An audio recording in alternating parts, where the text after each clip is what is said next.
যখন কথা হবে, কিন্তু ওনার যাবার এত তাড়া ছিল এটা আমি বুঝতে পারি। কথা আর হলো না, অসমাপ্ত হয়ে গেল কথাটা।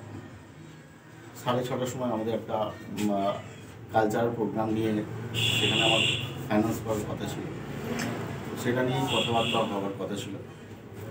তো তখন আমরা এই অফিসটা আমাদের স্বর্ণচারী যদিও আগেই হয়েছিল, তো সেটা কেদারদা প্রথমটা সমর্থন ছিল না, পরে আমরা বলেছিলাম যে এটা তো আমরা অন্যভাবে করছি, তো ঠিক আছে সেটা মেনে নেওয়া হয়েছিল।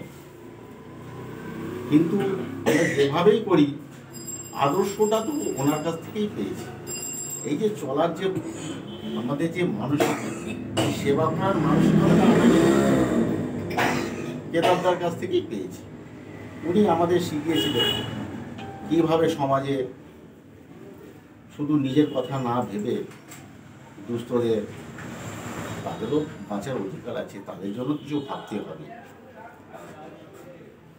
তো সেই হচ্ছে আমাদের মানে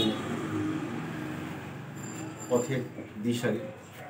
উনি ওনার কথা বলতে গেলে আমার একটা কবিতার কথা মনে পড়ে গেল। কবিতাটা ছোটবেলায় পড়েছিলাম। কবি বলছে ঈশ্বরকে, হে ঈশ্বর, তুমি পাখিতে দিয়েছ সুর, সে গায় গান, তার বেশি করে না সে দান। তুমি আমারে দিয়েছ স্বর, আমি তার বেশি করি দান, আমি গাই গান।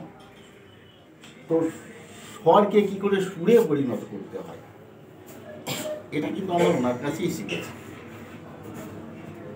আজ 2 বছর উনি আমাদের মধ্যে নেই, কিন্তু কোনো সময় আমরা এটা অনুভব করতে উনি নেই এটা কিন্তু আমরা ভাবতে পারি না। আজও পর্যন্ত এখানে দাঁড়িয়ে যদি আমাকে আশঙ্কা কেউ এসে বলে এই কেদারদা আসছে, এই আন্দুল বাস স্ট্যান্ডে কেদারদা এসে গেছে, কিংবা এই আমাদের স্বপ্নচারীরা ঢুকছে কেদারদা, আমি সর্বপ্রথম ছুটে চলে যাবো এখানে দেখতে। আমি বিশ্বাস করতে পারি না লোকটা আমাকে দেখতে। তো আজকে ওনার মানে 2য় মৃত্যুবার্ষিকী, ওনার প্রতি আমার শ্রদ্ধা এবং মানে সম্মান জ্ঞাপন করে আমি